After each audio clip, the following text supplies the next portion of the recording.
شاہد تار پر ہر آن رحمت کی نظر رکھنا، کرے دن رات یہ سنت کی خدمت یا رسول اللہ۔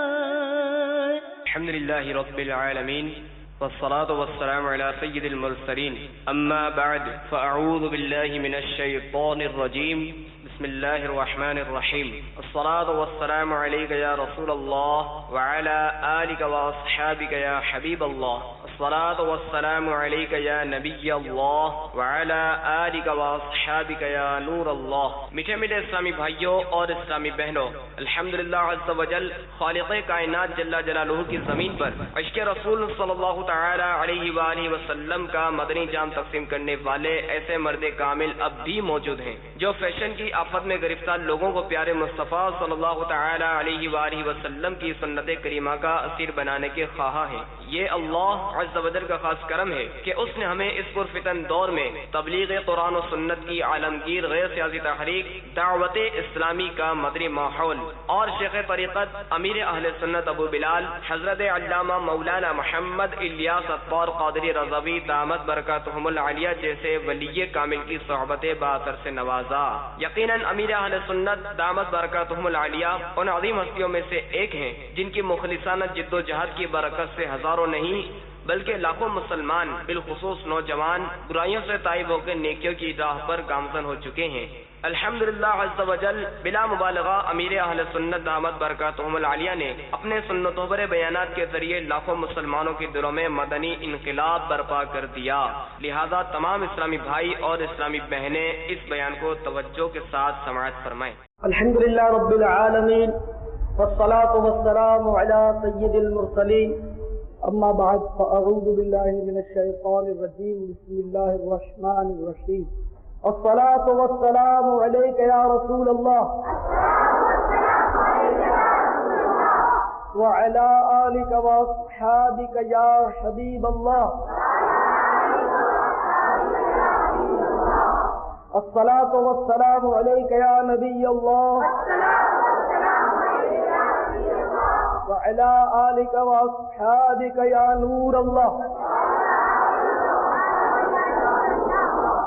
حضرت سیدنا صدیق اکبر رضی اللہ تعالیٰ عنہ فرماتے ہیں کہ نبی پاک صاحب الاولاد صلی اللہ تعالیٰ علیہ وسلم کی ذات مقدسہ پر درود پاک پڑھنا ایسا ہے جیسے کہ پانی پیاس کو بجھا دیتا ہے، یا فرمایا کہ جیسے کہ پانی آگ کو بجھا دیتا ہے، اور فرماتے ہیں کہ سلام پڑھنا ایسا ہے، سرکار پر سلام پڑھنا یہ ایک غلام آزاد کرنے سے بھی افضل ہے۔ اللہم صلی وسلم وبارک علی سیدنا و مولانا محمد النبی الامی الحبیب العالی القدر العظیم الجاہ وعلی آلہ وصحبہ وسلم صلاۃ و سلام علیک یا سیدی یا سیدی یا سیدی یا رسول اللہ۔ محمد صلی اللہ علیہ وسلم کی محبت دین حق کی شرط اول ہے، اسی میں ہو اگر خامی تو سب کچھ نامکمل ہے۔ اللہ تبارک و تعالی قرآن مجید میں ارشاد فرماتا ہے، قل اے محبوب تم فرما دو، ان کنتم تحبون اللہ، کہ لوگوں تم اگر یہ چاہتے ہو کہ اللہ تعالیٰ تمہیں اپنا محبوب بنا لے تو میری اتباع کرو، تو اللہ تعالیٰ تمہیں اپنا محبوب بنا لے گا۔ اس آیت مقدسہ میں یہ بتایا گیا کہ اللہ تعالیٰ کی محبت کے لیے اتباع سنت یہ شرط ہے، یعنی اللہ کا اگر کوئی محبوب بننا چاہے تو وہ اتباع سنت کر لے تو اللہ کا محبوب بن جائے گا، اور اتباع سنت وہی کرے گا جو سرکار سے محبت بھی رکھتا ہو۔ اگر دل پر سے محبت نہ رکھتا ہو، ایمان نہ رکھتا ہو، اور پھر سرکار کی نقل کرنے بھی لگے تو اسے اس کا کوئی پھل اور کوئی فائدہ حاصل نہیں ہو سکتا۔ تو جو سرکار مدینہ صلی اللہ تعالی علیہ وسلم سے محبت کرے وہ اللہ کا محبوب بن جائے. حضرت مولانا حسن رضا خان علیہ رحمت الرحمان فرماتے ہیں اللہ کا محبوب بنے جو تمہیں چاہے, اللہ کا محبوب بنے جو تمہیں چاہے, اس کا تو بیاں ہی نہیں, اس کا تو بیاں ہی نہیں کچھ تم جسے چاہو. میں حضور سید عالم صلی اللہ تعالی علیہ وسلم جس سے محبت فرمائے, جسے اپنا منظور نظر بنا لے, تو اس کی محبوبیت اور اس کی مقبولیت, اس کی عظمت اور اس کی منزل کیا ہوگی. تو میرے پیارے اسلامی بھائیو, یاد رکھیے اس وقت تک کوئی مومن ہو ہی نہیں سکتا جب تک سرکار مدینہ صلی اللہ تعالی علیہ وسلم اس کی ماں سے, اس کے باپ سے, اس کی اولاد سے, دنیا کی ہر چیز سے, حتیٰ کہ خود اپنی جان سے بھی زیادہ عزیز نہ ہو جائیں. ایک مرتبہ حضرت سیدنا فاروق اعظم رضی اللہ تعالیٰ عنہ نے سرکار کی بارگاہ میں عرض کیا, یا رسول اللہ صلی اللہ علیہ وسلم, مجھے آپ دنیا کی ہر چیز سے عزیز ہیں, مگر جان سے میں آپ کو عزیز نہیں سمجھتا, جان کو زیادہ عزیز سمجھتا ہوں. تو سرکار نے فرمایا کہ تمہارا ایمان اس وقت تک کامل نہیں ہو سکے گا جب تک اپنی جان سے بھی مجھے زیادہ عزیز نہیں سمجھو گے. تو پھر فاروق اعظم نے کہا, یا رسول اللہ آپ پر میری جان قربان, آپ تو مجھے میری جان سے بھی زیادہ عزیز ہیں. تو ارشاد فرمایا کہ ہاں اے عمر, اب تیرا ایمان مکمل ہوا. تو میرے پیارے اسلامی بھائیوں, میرے آقا مدنی مولا صلی اللہ تعالی علیہ وسلم کی ذات والا صفات جان سے بھی ہمیں عزیز ہونی چاہیے. ہم لوگ عجیب و غریب لوگ ہیں, البتہ جان سے عزیز کہہ ضرور دیتے ہیں, محبت کا دم ضرور بھر لیتے ہیں, لیکن اس محبت کی نشانی, اس محبت کی طرف ہمارے اندر نہیں پائی جاتی. حالانکہ ہمارے اسلاف جو کچھ کہتے تھے وہ کر دکھاتے تھے, اور انہیں سرکار مدینہ صلی اللہ علیہ وسلم کا اس قدر والہانہ عشق ہوا کرتا تھا. اللہ اکبر. حضرت عبداللہ ابن مسعود رضی اللہ تعالیٰ عنہ ایک حدیث نقل کرتے ہیں, مشکاۃ شریف میں حدیث ہے کہ ایک بار حضرت عبداللہ بن مسعود رضی اللہ تعالیٰ عنہ نے فرمایا کہ جو شخص سب سے آخر میں جنت میں داخل ہوگا, حالت اس کی یہ ہوگی کہ گرتا پڑتا وہ جنت کی طرف بڑا چلا جا رہا ہوگا. اتنے میں اسے ایک سایہ دار درخت نظر آئے گا, اللہ سے دعا کرے گا, اے مالک مجھے اس سایہ دار درخت کے نیچے کر دے. اللہ تعالیٰ کیا فرمائے گا, میرے بندے اگر تجھے درخت کے نیچے کر دیا جائے پھر کچھ اور تو نہیں مانگے گا؟ یا اللہ اور کچھ نہیں مانگوں گا, مجھے درخت کے نیچے پہنچا دے. چنانچہ اسے درخت کے نیچے کر دیا جائے گا. جیسے اس درخت کے سائے میں وہ پہنچے گا تو اسے کچھ دور اور سایہ دار درخت نظر آئے گا جس کا سایہ اس سے زیادہ ٹھنڈا اور وہ درخت اس سے زیادہ حسین ہوگا. تو اللہ کی جناب میں عرض کرے گا, مولا تو مجھے اس درخت کے نیچے ہی کر دے. تو اللہ فرمائے گا, تم نے تو وعدہ کیا تھا کہ میں کچھ نہیں مانگوں گا. عرض کرے گا, بارے گا اب پکا وعدہ کرتا ہوں اس درخت کے نیچے پہنچا دے, پھر کچھ نہیں مانگوں گا. چنانچہ اسے اس درخت کے نیچے کر دیا جائے گا. وہاں جب پہنچے گا تو ایک اس سے بھی زیادہ, دونوں سے زیادہ بہت حسین اور خوبصورت درخت اور بڑے سایہ دار درخت جنت کے کنارے اس کو نظر آئے گا. پھر اس کا من لگ جائے گا, عرض کرے گا, یا اللہ اس درخت کے نیچے ہی اگر کر دے تو اللہ تعالیٰ اسے اس درخت کے نیچے بھی کر دے گا. جب اس درخت کے نیچے وہ پہنچے گا تو جنت چونکہ بالکل ساتھ ہے تو جنتیوں کی آوازیں اور سنانی شروع ہوں گی. تو اب مزید اس کا دل لل جائے گا کہ کیوں نہ ایک بار پھر اللہ تعالیٰ سے مطالبہ کر دیا جائے کہ وہ جنت ہی میں پہنچا دے. چنانچہ عرض کرے گا, اللہ کاش تو مجھے جنت میں داخل ہی کر دے. اللہ تعالیٰ کی رحمت جوش پر آئی, فرمائے گا, میرے بندے تو مانگنے سے بازی نہیں آتا. اچھا سن, اگر جس دنیا میں تو رہتا تھا اس دنیا کی دونی جگہ, دنیا سے دوری جگہ تجھے جنت میں عطا کر دی جائے تو پھر تو راضی ہو جائے گا، وہ حیرت استعجاب میں غرق ہو جائے گا، کیونکہ دنیا تو سارے کروڑوں میلوں پر پھیلی ہوئی، وہ حیرت میں پڑ جائے گا اور کرے گا یا اللہ تو رب العالمین ہو کر مجھ سے مذاق کرتا، اتنی بڑی جگہ تو مجھے دے گا۔ اللہ کی رحمت اور جوش پر آئی اور فرمایا کہ میرے بندے ہم جو کچھ کرنا چاہیں وہ کر سکتے ہیں، ہر چیز پر، ہر بات پر ہمیں قدرت حاصل ہے۔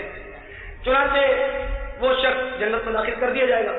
یہ واقعہ سنا کر حضرت عبداللہ ابن مسعود رضی اللہ تعالیٰ عنہ کے ہونٹوں پر مسکراہٹ پھیل گئی، آپ نے تبسم فرمایا اور پھر صحابہ کرام سے کہنے لگے کہ جب سرکار مدینہ صلی اللہ تعالیٰ علیہ وسلم نے یہ واقعہ سنایا تو حضور سید عالم صلی اللہ تعالیٰ علیہ وسلم بھی مسکرا دیے تھے، تو آج میں اس ادا کو ادا کر رہا ہوں۔ تو میرے پیارے اسلامی بھائیوں، صحابہ کرام رضوان اللہ تعالیٰ علیہ مجمعین کو اس قدر مطلب اتباع سنت کا جذبہ تھا، وہ سرکار مدینہ صلی اللہ تعالیٰ علیہ وآلہ وسلم کی ہر ادا کو نوٹ کرتے تھے، اٹھنا بیٹھنا چلنا پھرنا، ہر انداز کو سرکار کے وہ دیکھتے تھے۔ وہ یہ نہیں دیکھتے تھے کہ یہ تاکید ہے اس پر یا اس کے نہ کرنے میں کوئی گناہ ہے، سنت المؤکدہ ہے، نہیں، بس وہ یہ دیکھتے تھے کہ سرکار مدینہ صلی اللہ تعالیٰ علیہ وسلم نے ایسا کیا ہے تو بس وہ کر گزر۔ انہیں پتا تھا کہ عقل کو تنقید سے فرصت نہیں، عشق پر اعمال کی بنیاد رکھ، لہذا یہ عاشق زار ہوا کرتے تھے اور سرکار مدینہ صلی اللہ تعالیٰ علیہ وسلم کی ہر ادا کو اپنانے کے لیے بے قرار رہا کرتے تھے۔ شفا شریف میں حضرت قاضی عیاض رحمۃ اللہ تعالیٰ علیہ نقل کرتے ہیں کہ ایک مرتبہ حضرت عبداللہ ابن عمر رضی اللہ عنہما کہیں سفر پر تشریف لیے جا رہے تھے، راستے میں کسی منزل پر رکے، اپنی اونٹنی کی مہار پکڑ کر آپ نے اس اونٹنی کو پھیرے دینا شروع کر دیا۔ ساتھیوں کو بڑی حیرت ہوئی، کیا حضرت یہ کیا کر رہے ہیں، اچانک آپ کو کیا ہو گیا؟ تو آپ نے فرمایا کہ مجھے اس کے سوا تو کچھ معلوم نہیں کہ ایک بار اپنے پیارے آقا میٹھے مدنی مصطفیٰ صلی اللہ تعالیٰ علیہ وسلم کی ہمراہی میں یہیں سے میرا گزر ہوا تھا اور سرکار نے اونٹنی کو یہاں پھرایا تھا، تو آج میں اس ادا کو ادا کر رہا ہوں۔ تو میرے پیارے اسلامی بھائیوں، صحابہ اکرام کا جذبہ اتباع سنت، اور آج ہم بد نصیبوں کی محبت، ہماری محبت بالکل کھوکھلی، بالکل کھوکھلی، صرف زبان کی نوک پر محبت ہے، اس کا اظہار ہم سے نہیں ہو۔ حالانکہ متعدد بزرگوں کے حالات میں پڑھا ہے، حضرت ایوب سخیطانی رحمۃ اللہ علیہ ہوئے، حضرت محمد بن منقدر رحمۃ اللہ علیہ ہوئے، اور بھی کثیر تعداد میں سے بزرگان دین ہیں، تابعین ہیں، کہ جب ان کے سامنے ذکر مصطفیٰ ہوتا تھا صلی اللہ تعالی وسلم، سرکار کا تذکرہ چھڑتا تھا تو ان کی حالت غیر ہو جاتی تھی، چہرے کا رنگ بدل جاتا تھا اور آنکھوں سے ٹپ ٹپ آنسو شروع ہو جاتے، اس قدر غیر ہو جاتے۔ حضرت امام مالک رحمۃ اللہ علیہ فرماتے ہیں کہ جب ایوب سخیطانی رحمۃ اللہ علیہ کے سامنے سرکار کی حدیث مبارکہ کا بیان ہوتا، ذکر رسول ہوتا صلی اللہ تعالی علیہ وسلم، تو روتے روتے اس قدر حالت غیر ہو جاتی کہ ہم لوگوں کو رحم آنے لگتا کہ اتنا روتے صرف سرکار کا ذکر سن کر۔ حضرت محمد ابن سیرین رحمۃ اللہ تعالی علیہ یہ بڑے ہنسمکھ اور شگفتہ مزاج تھے، لیکن جب ان کے آگے بھی سرکار مدینہ صلی اللہ تعالی علیہ وسلم کا ذکر خیر ہوتا تو آپ بالکل سنجیدہ ہو جاتے اور آپ پر ایک قسم کی انہیں ایک قسم کا روب طاری ہو جاتا، اس قدر سنجیدہ ہو جاتا اور سراپا تواضع اور انکسار، ساری ہنسی، سارا ملن ساری کا انداز ان کا ختم ہو جاتا، اس قدر سیریس اور سنجیدہ ہو جاتا۔ اور سرکار مدینہ صلی اللہ تعالی علیہ وسلم کے وصال ظاہری کے بعد صحابہ کرام کی بھی کچھ اسی طرح حالت ہوتی کہ جب کوئی سرکار کا تذکرہ چھیڑ دیتا تو صحابہ کرام کی حالت غیر ہو جاتی۔ ایک شخص کا میں نے پڑھا تھا کہ ایک شخص بڑی دور سے سفر کرتا ہوا سرکار کی زیارت کے لیے چلا، اس نے بڑی سرکار کی تعریف سنی تھی، سرکار کی زیارت کے لیے چلا، سفر کرتا ہوا مدینہ طیبہ پہنچا. اسے پتا نہیں تھا کہ سرکار کے وصال کو 3 دن ہو چکے. وصال ظاہری. کسی صحابی سے ملاقات ہوئی. وہ صحابی حسین تھے, اچھا چہرہ مورا تھا. ان کو دیکھ کر سمجھے کہ شاید سرکار نہیں. ان سے ملاقات کی, نام پوچھا, انہوں نے اپنا نام بتایا. تو میں تو محمد بن عبداللہ سے ملنا آیا ہوں صلی اللہ علیہ وسلم. تو وہ صحابی کلیجہ تھام کر رہ گئے لیکن کچھ بتایا نہیں, اور فرمایا کہ مسجد نبوی میں چلے جاؤ, وہاں معلومات کرو. چنانچہ وہاں جب وہ پہنچا تو کچھ صحابہ کرام وہاں بیٹھے ہوئے تھے. اب سب ایک سے ایک نورانی چہرے والے. اب یہ بڑا پریشان کہ پتہ نہیں ان میں یہ محمد ہے یا یہ کون ہے صلی اللہ تعالی علیہ وسلم. آخر کار ہمت کر کے اس نے آواز لگا دی کہ بھائیو, آپ میں سے کون محمد بن عبداللہ, میں اس کی زیارت کے لیے آیا ہوں صلی اللہ علیہ وسلم. جیسے ہی اس نے یہ آواز لگائی, سینے میں تھما ہوا طوفان امنڈ آیا. صحابہ کرام کی چیخیں بلند ہو گئی کہ ابھی 3 ہی دن تو ہوئے تھے, اور صحابہ کرام زار و قطار رونے لگے. یہ ایک دم بوکھلا گیا کہ یہ کیا ہوا, میری کوئی گستاخی ہو گئی. میں تو وہ اس سے الفاظ نہیں ادا ہونے پائے کہ کسی نے اس کو سمجھایا کہ بھائی تو نے آ کر ہمارے زخموں پر نمک چھڑک دیا ہے. ہاں, کبھی وہ حسین محفلیں ہوا کرتی تھی کہ سرکار بھی اسی طرح ہمارے جرمٹ میں جلوہ فرما ہوتے تھے, لیکن آئے افسوس کہ 3 دن ہو چکے ہیں, سرکار ہم سے بچھڑ گئے, سرکار ہم سے روپوش ہو گئے, سرکار اس دنیا سے پردہ کر گئے. تو میرے پیارے اسلام بھائیوں, صحابہ کرام کا یاد متعدد صحابہ کرام کے بارے میں یہ ملتا ہے مدارج النبوت میں کہ وہ سرکار مدینہ صلی اللہ تعالی علیہ وسلم کا جب وصال ظاہری ہوا تو ان سے مدینہ شریف میں رہنا دوبر ہو گیا. در و دیوار کو دیکھتے سرکار یاد آتے, ہر طرف سرکار کے نقش قدم دیکھتے, سرکار کی گلیاں, سرکار کے اٹھنے بیٹھنے کے مقامات دیکھتے تو وہ رنجیدہ ہو جاتے. ان سے ہجر و فراق برداشت نہ ہوتا, چنانچہ وہ تاب جدائی نہ لاتے ہوئے مدینہ طیبہ سے ہجرت کر لیں. متعدد صحابہ کرام, ان میں سے ایک حضرت بلال حبشی رضی اللہ تعالیٰ عنہ بھی ہے. حضرت بلال یہ بھی عاشق دار ہے, ان سے بھی جدائی برداشت نہیں ہوئی. حضرت بلال پر کبھی کبھی رقت طاری ہو جاتی تھی, مدینے کی گلیوں میں نکل جاتے اور ہر ایک سے پوچھتے کہ تم نے اگر سرکار کو دیکھا تو ذرا مجھے ان کا پتہ بتا دو. لیکن کون پتہ بتا سکتا تھا؟ تو اس طرح جب افاقہ ہوتا تو خود ہی ندیم ہو کر رو پڑتے. آخر کار تاب ہجر برداشت نہ کر سکتے تھے, لہذا سوئے شام چلے گئے. حلب میں سکونت اختیار کر لی. 6.5 مہینے گزرے تھے کہ ایک بار سوئے تھے کہ قسمت اندرائی لے کر جاگ اٹھی. بلال کے وہی آقا بلال کے غریب خانے پر جلوہ فرمائے اور فرمایا بلال, او بلال ہماری زیارت کو نہ ہوگے. فوراً آپ کھل گئے, آقا آقا, لیکن کمرہ تو خالی ہے. ارے یہ تو خواب تھا, سرکار نے طلب فرمایا ہے. فوراً رخت سفر باندھتے ہیں اور مدینے کی طرف چل پڑتے ہیں. پہلے کوئی ویزا کا مسئلہ نہیں تھا کہ کوئی بیچارہ جانا چاہے تو اس کے پاؤں پکڑ لیے جائیں, اس کو ہتکڑیاں ڈال دی جائے, وہ نہیں جا سکتا. خیر حضرت بلال حبشی رضی اللہ تعالیٰ عنہ ناقے پر سوار ہو کر مدینے کی طرف چل پڑے. منزلوں پر منزلیں طے کرتے ہوئے بڑے چلے جا رہے ہیں.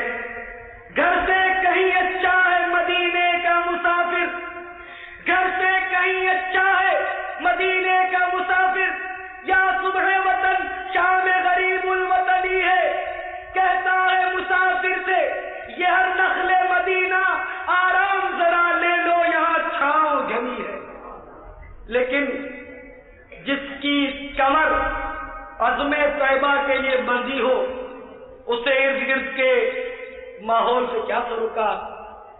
بلال کو ایک ہی دھن ہے, ایک ہی لگن ہے اور مدینے کا رخ ہے کہ جیسے بھی ہو جلد سے جلد تر آقا کے قدموں میں پہنچنا چاہیے. آخر کار عاشق زار مدینے پر انوار میں پہنچ جاتا ہے. جب مدینے کی گلیوں میں پہنچے دل کی دنیا بدل گئی, کیف و مستی کا عالم طاری ہو گیا. دیوانہ وار در و دیوار چومنے لگے, مدینے کی گلیوں میں آقا کو تلاش کرنے لگے.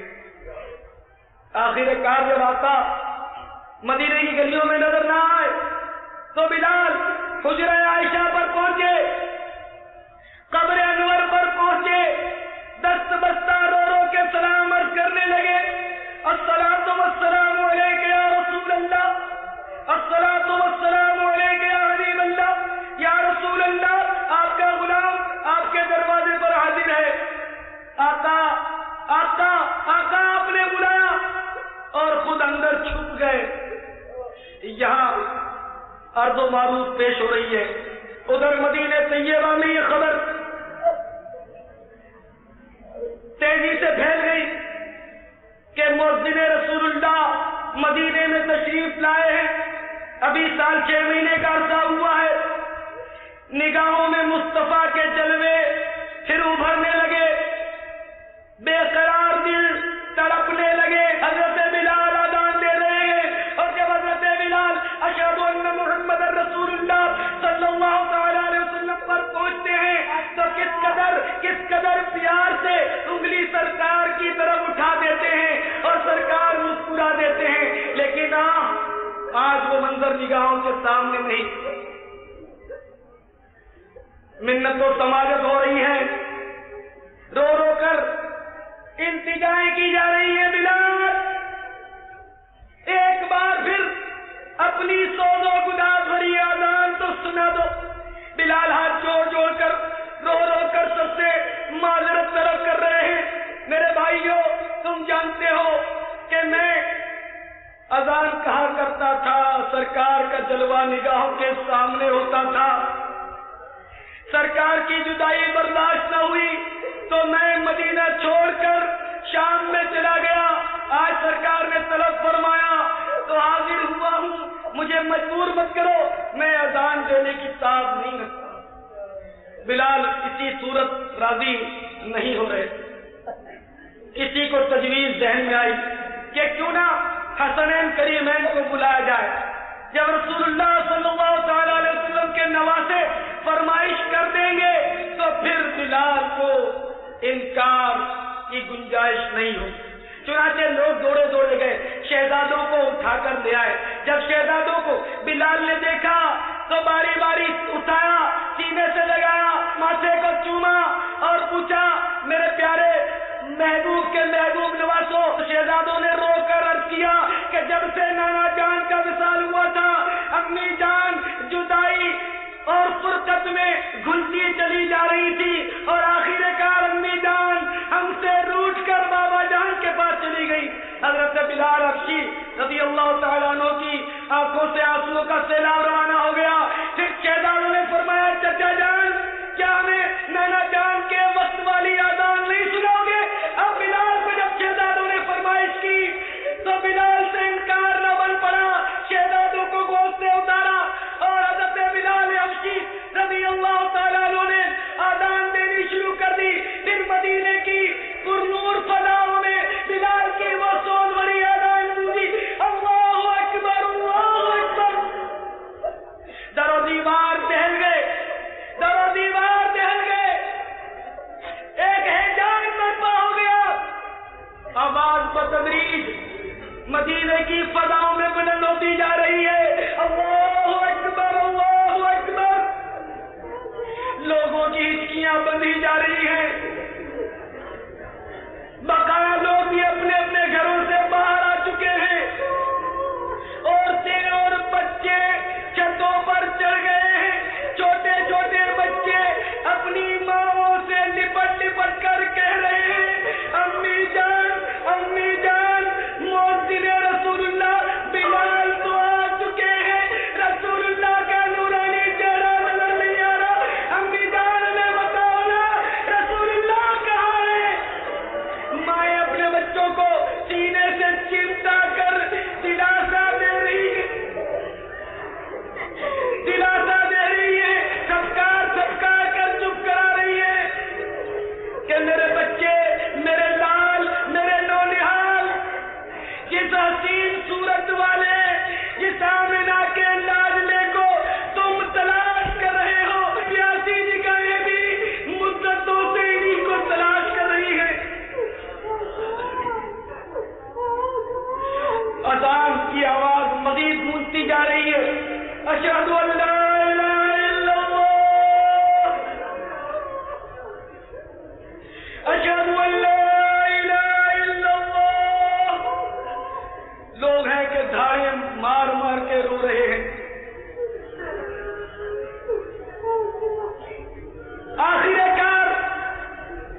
غمزدہ بیوی صاحبہ بستر کے قریب حاضر ہے، آنکھوں سے آنسو جاری اور روتے ہوئے کہہ رہی ہے واہ حزنا واہ مصیبتہ، ہائے غم ہائے مصیبت۔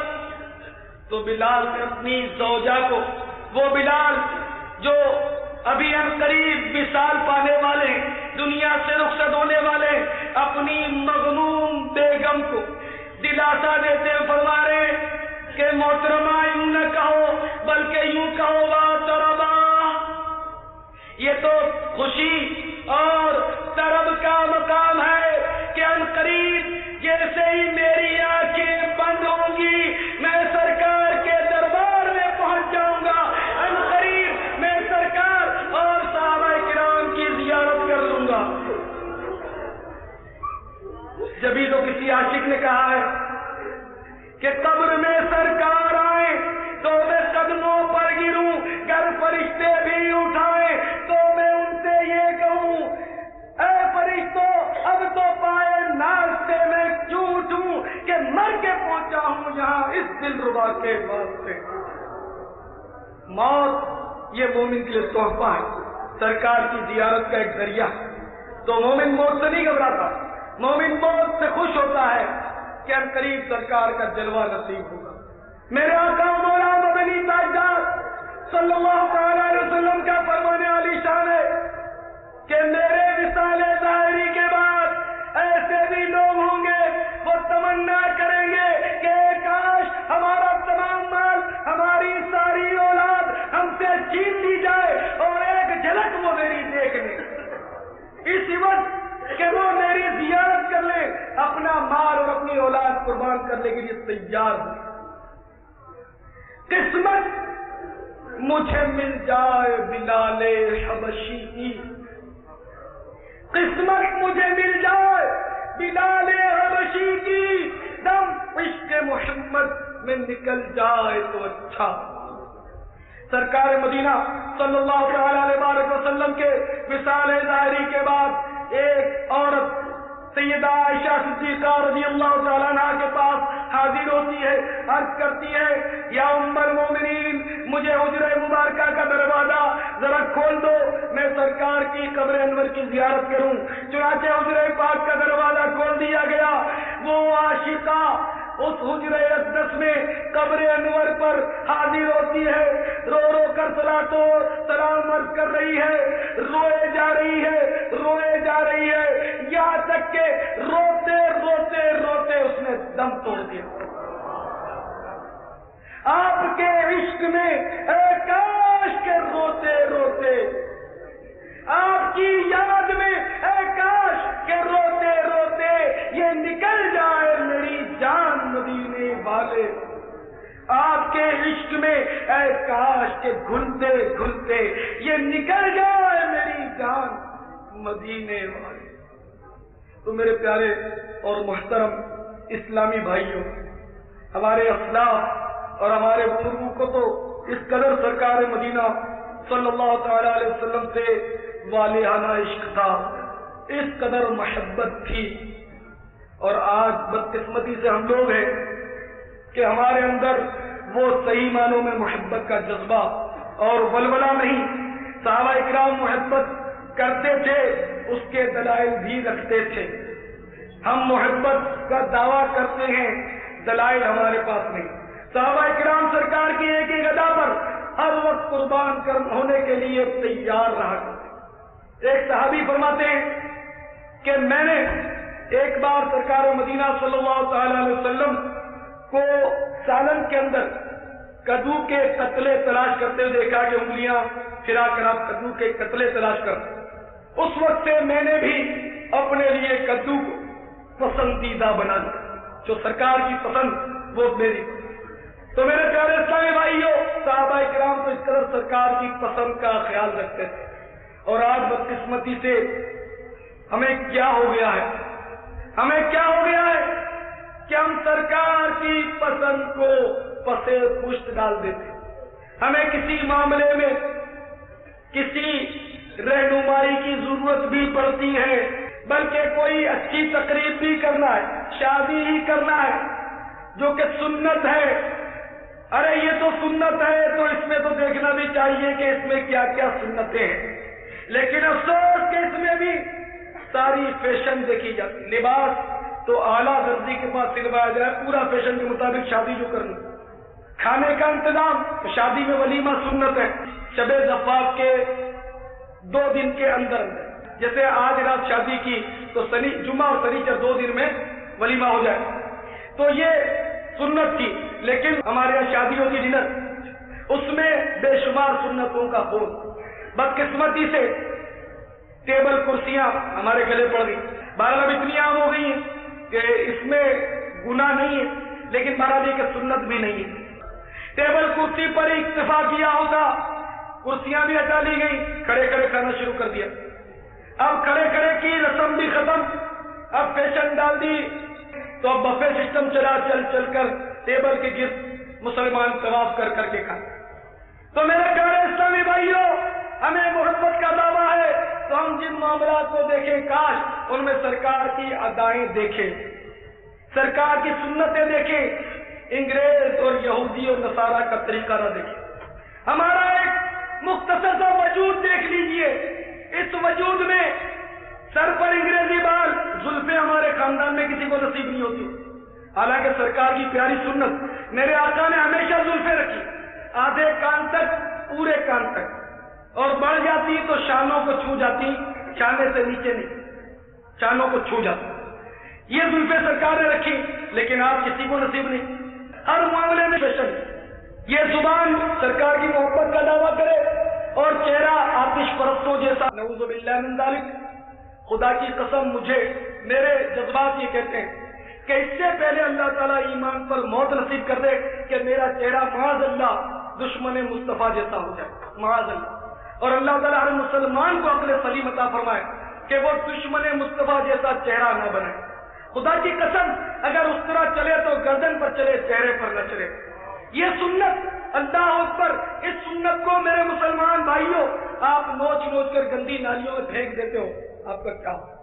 ذرا سوچئے، ذرا غیرت اور ہوش کے ناخن دیجیے، یہ واجب ہے، اس کا منڈانا حرام، اور سرکار کی ایسی پیاری سنت، بلکہ تمام انبیاء علیہ الصلوۃ والسلام کی سنت، کسی نبی، کوئی ایسا نبی نہیں جس نے نعوذ باللہ داڑھی پر اس طرح چلایا ہوا اس کو کاٹا ہو، سب کی داڑھی، کوئی ولی داڑھی منڈا ہو نہیں سکتا، یہ گارنٹی، اگر کوئی بنتا ہے تو دھوکہ دیتا ہے، چاہے کوئی اڑ کر دکھا دے، بزرگان دین فرماتے ہیں چاہے کوئی ہوا میں اڑ کر دکھا دے، چاہے کوئی پانی پہ چل کر دکھا دے، اس کا دامن مت پکڑو جب تک اسے سنتوں پر عمل کرتا نہ پاؤ، اتباع سنت اس کے اندر نہ پاؤ، کیونکہ ہوا پر چلنا تو یہ تو مکھی اور مچھر بھی کر سکتا ہے، پانی پر چلنا بھی تو مچھلی کا کام، یہ کوئی کمال نہیں اگر کوئی شوبتہ دکھا بھی دے۔ تو میرے پیارے اسلامی بھائیوں، چہرہ یہ بھی سرکار کی سنت سے محروم، سرکار خاص فرماتے رہے، ہم محبت کا دم بھی بھرتے رہے، اور سرکار کے یہ ارشاد بھی سنتے رہے کہ داڑھی بڑھاؤ، مونچھیں پست کرو، چھوٹی کر دو مونچھیں، داڑھی بڑھاؤ، مونچھیں پست کرو، اور میرے دشمنوں، یعنی میرے جو دشمن ہیں، میرے دشمن آتش پرستوں کی مخالفت کرو، کہ داڑھی منڈانا ہی آتش پرستوں کا فعل ہے، تو تم داڑھی رکھ کر آتش پرستوں کی مخالفت کرو، لیکن افسوس سرکار اگرچہ فرمائے کہ داڑھی رکھ کر میرے دشمنوں کی مخالفت کرو، لیکن ہم داڑھی منڈوا کر میں یہ تو کہنے سے رہا کہ کس کی مخالفت کر رہے ہیں، یہ نہیں کہا، میری جرأت نہیں میں یہ کہنے، بال سنت کی مخالفت ضرور پائی جائے، اور میرے مصطفیٰ صلی اللہ تعالی علیہ وسلم کا فرمان عالی شان ہے، فرمان عالی شان ہے کہ جس نے میری سنت سے اعراض کیا، روگردانی کی، میری سنت سے جس نے روگردانی کی وہ مجھ میں سے نہیں ہے، من تشبہ بقوم فہو منہم، جو جس قوم کی مشابہت کرے گا وہ انہی میں سے اٹھے گا، حدیث پاک۔ تو داڑھی والا جو ہوگا وہ داڑھی والوں میں اٹھے گا، سرکار کے عاشقوں میں اٹھے گا، اور معاذ اللہ ثم معاذ اللہ حدیث کے مطابق من تشبہ بقوم فہو منہم، جو جس قوم کی مشابہت کرے گا وہ انہی میں سے اٹھے گا۔ تو جو داڑھی منڈائے گا وہ آتش پرستوں کی مشابہت کر رہا ہے، تو معاذ اللہ وہی یہی ہے کہ آتش پرستوں کے ساتھ نعوذ باللہ قیامت میں اٹھایا جائے گا. اللہ تعالیٰ اس سے ہمیں بچائے. تو میرے پیارے اسلامی بھائیوں، دعوت اسلامی اتباع سنت کا ہمیں درس دیتی ہے کہ غیروں کو چھوڑو، مصطفیٰ کا دامن تھام لو، ادھر ادھر مت جاؤ، مدینے سے دوسروں کے طور طریقے اور فیشن چھوڑو اور پیارے مصطفیٰ صلی اللہ تعالی علیہ وسلم کی پیاری پیاری پاکیزہ سنتوں کو اپناؤ. اسی میں انشاءاللہ دنیا اور آخرت کی فلاح ہے. اللہ تعالیٰ ہم سب کو پیارے حبیب صلی اللہ تعالی علیہ وسلم جیسا چہرہ بنانے کی توفیق عطا فرمائے. پیارے حبیب صلی اللہ تعالی علیہ وسلم جیسی اپنے سر پر زلفیں رکھنے کی توفیق عطا فرمائے اور پیارے حبیب صلی اللہ تعالی علیہ وسلم کی سنت کے مطابق ہمیں لباس پہننے کی توفیق عطا فرمائے. لباس کی سنت یہ ہے کہ آدھی پنڈلی تک کرتا مبارک ہوتا سرکار کا، آدھی پنڈلی. ٹخنا اور گھٹنے کے درمیان جو ہڈی ہے اس کو پنڈلی کہتے ہیں. اس کو آپ ٹخنے اور گھٹنے کے درمیان ناپ لیں اور جہاں آدھی ہو جائے تو آدھی پنڈلی تک کرتا رکھیں. آستین ایک بالش چوڑی رکھیں، دامن کشادہ ہو. اور میرے پیارے اسلامی بھائیوں، محبت کا دم بھرنے والوں، اپنے پاجاموں کا جائزہ لیجیے. آج ہمیں شرم آتی ہے، ٹخنوں سے اوپر پہنتے ہوئے شرم آتی ہے. حالانکہ سرکار کی پیاری پیاری سنت، صحابہ کرام کی سنت، اولیاء کرام کی سنت، لیکن آج اس سنت سے داڑھی والا بھی محروم ہے، زلفوں والا بھی محروم ہے. یہ اتنی پیاری سنت ہے، اس کی طرف بدقسمتی سے کسی کی توجہ نہیں. ان کے اس سنت سے تو اکثریت ہماری محروم نظر آ رہی ہے. بلکہ اکثر تو دیکھا ہے کہ ٹخنوں کے نیچے ہوتے ہیں. یہ تو اور بھی سخت برا ہے کہ حدیث پاک میں ہے کہ جو تکبر سے اپنا تہبند ٹخنوں سے نیچے لٹکائے گا تو جو جتنا گرتا ہے وہ حدیث میں کہ ایک شخص تکبر سے اپنا تہبند گھسیٹ رہا تھا، وہ زمین میں دھسا دیا گیا اور قیامت تک اب دھستا چلا جائے گا. تو میرے پیارے اسلامی بھائیوں، اپنے لباس پر ذرا غور کیجیے. آپ کی تھوڑی سی توجہ آپ کو کئی سنتوں سے ہمکنار کر دے گی اور آپ کی تھوڑی سی بے توجہی آپ کو سرکار کی بے شمار سنتوں سے دور اٹھا کے پھینک دے گی. تو مہربانی کر کے اجتماع کے بعد اپنے لباس کو آپ ضرور امید ہے کہ جائزہ لیں گے اور آج کے بعد انشاءاللہ آپ یہ کوشش کرتے رہیں گے کہ سرکار کی سنت کے مطابق لباس بھی سلوائیں. ٹخنوں سے مہربانی کر کے اوپر پاجامہ پہنا کریں، نیچے نہ پہنا کریں انشاءاللہ. اور ہو سکے تو سفید لباس پہنا کریں کہ سرکار مدینہ صلی اللہ تعالی علیہ وسلم نے سفید لباس کو سب سے زیادہ پسند فرمایا کہ سفید لباس پہنو اور اپنے مردے بھی سفید لباس میں کفناؤ. اللہ تعالی ہم سب کو پیارے حبیب صلی اللہ تعالی علیہ وسلم کی سنت پر عمل کرنے کی توفیق عطا فرمائے. شاہ تار پر ہے آن، رحمت کی نظر رکھنا، کرے دن رات یہ سنت کی خدمت یا